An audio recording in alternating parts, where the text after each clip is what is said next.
So recently I got a few comments on my vegan wedding cake. I just thought it would be quite a good thing to do a baking tips / Q&A type thing.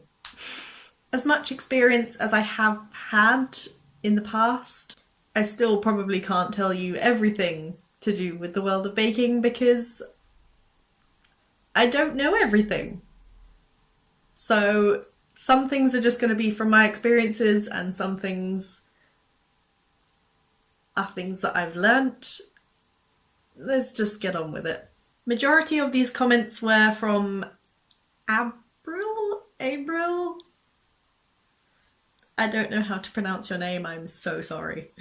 But for a few of the other comments I have had about cake boards. Yeah, so I used a cake board between each layer of that vegan cake on top of the doweling because it obviously makes it a bit more stable just to have a flat surface rather than just dowels going onto more cake. Normally for the baseboard I go with quite a thicker one and have it big enough so there's about an inch border around the edge of the cake because then you can kind of decorate the bottom of it more and it's just easier to transport that onto a different cake board. You don't have to do it like that, but that's just the way that I prefer doing things. To answer one of the other questions, I bought the cake boards that I used, but I did end up having to adapt the one that was on the top layer just because it was slightly too big for the tin that I bought. That would probably be a tip in itself, is either bring a measuring tape and have measured out your cake tins before you buy the cake boards, or take your tins with you just to get a rough idea of the size of cake board that you're going to need. Because I didn't take the top one with me and I thought I would just guess it, but it ended up being too big. So I kind of had to adapt it and essentially make my own cake board, which involved cutting around the edge and gluing on some tinfoil. My cake tier sizes for that vegan wedding cake were I think a 10-inch, a 7-inch and a 5-inch, I'm gonna say. It was probably slightly less than that after I kind of chopped around the edge of it. But mixture wise, for the 7-inch one, I think I doubled the mixture that I used and that pretty much filled it to about the right level. And to get the same height on the little ones, I just divided one single mix into 2 tins. And it worked out about right. Honestly cannot remember how many times I had to make a mix for the 10-inch one because did have to make it twice and there was a lot of mixture going in that tin, so you kind of just have to play around with how much looks about right in the tin. I tend to fill it up so there's about kind of 1.5 inches of tin that you can see at the top. If you don't leave enough space at the top of the tin, then it doesn't rise properly. There's a thing that my mum actually taught me, which was, as if you think you have slightly too much mix and you don't want to put it into like a cupcake or something, you basically get the parchment so it goes above the cake tin, so it kind of gives an extra bit of space at the top of the tin. And then because you've got so much mixture in the tin, it's going to take a lot longer to cook. Get some damp newspaper. So you wrap the newspaper just around the kind of width of the tin, and then you've just got to kind of put tinfoil around the base of it so nothing kind of moves around and falls out. But by having that newspaper around the edge of it, it kind of stops the side of the cake burning because the tin's been in there too long, and then if the top looks like it's burning, then just put some more tinfoil over the top and you should be fine. That was really hard to explain. I could not think of the words at all. The reason I said about the baking parchment thing is because Liv also asked why some of her layers didn't rise very well when she made a rainbow cake, and that could be for a lot of reasons, some of which I probably won't be able to tell you. There's a couple that possibly might be why, is again the tin thing, and also that you might have just added too much baking powder or something to the mix, but I wouldn't be able to tell you what happened with it unless I saw you make it, to be honest.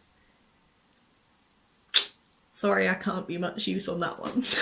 As for the timings of cakes, putting them in the oven and things, it really depends on the recipe and how much mixture you have in the tin, and again, a lot of different reasons why it could take longer than you think, or it burns because you put it in too long and didn't check it. Basically, the tip for that one would just be put it in for about 15 minutes, and then after 15 minutes, if it's completely gloopy, then put it in for about another 10. If it's getting there, then kind of another 5. And if it's pretty much cooked and just slightly not bouncing back or leaving a bit of residue left on the knife or stick or whatever you poke it with, then I generally go with another 2 minutes on that. There are, of course, cakes that do take 45 minutes to hours.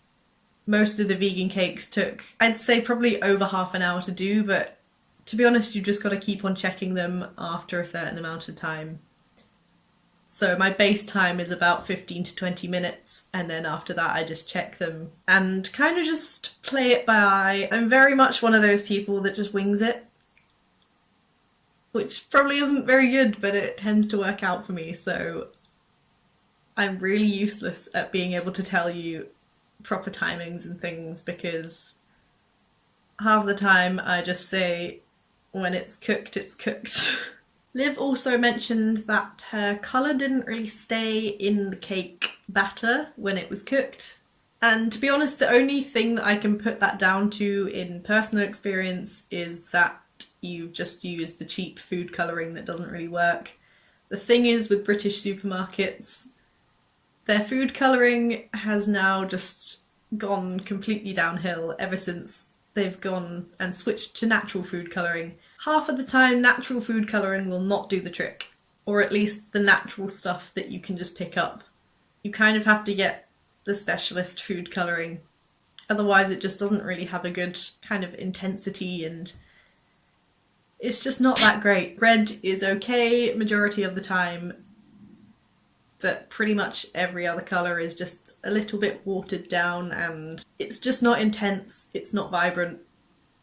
It looks it when you mixed it in, but then as soon as you cook it, it just mixes with every other colour and it's just rubbish. And it also depends on the kind of eggs that you're using as well. If they have a really bright yellow yolk, then that's obviously going to give the cake more colour than if you have one that's paler.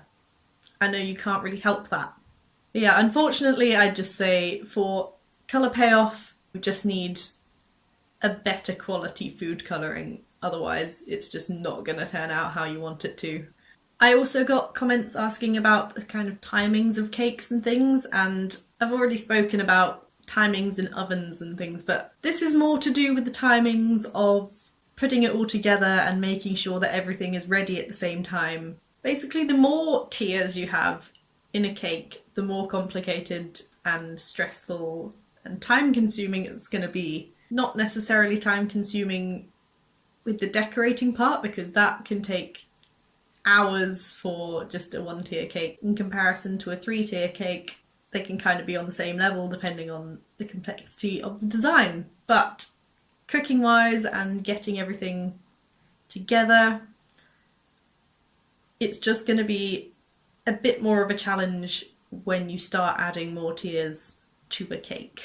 Especially if it's all sponge cake as well. If you've got a cake that can last slightly longer, like a fruit cake, then that'll be fine. You can make it months in advance and then just stack it up when you're ready. But when it's a sponge cake, you kind of have to work within a week. Otherwise it will just get dry and horrible. However, freezing is possibly your best friend at this point, because if you don't have a lot of time, then you can always make the cake just by itself, wrap it up in a load of cling film and stick it in the freezer, and it will be fine for a couple of weeks until you need to use it. And I actually tend to find that it's easier to cut a cake nicely when it's a bit more solid. So if I can, I sometimes just freeze the cake overnight anyway, so I make sure it's definitely cool enough to be filled, but also that all the crumbs don't get into the icing and things like that. And if you're making decorations to go on top of the cake out of fondant icing or something, then they can just be made way in advance if you're not planning to eat them. As long as you make sure they're defrosted when you're putting it all together, then it's fine. A few kind of extra bonus tips I'm just going to put out there for cutting cakes and filling cakes.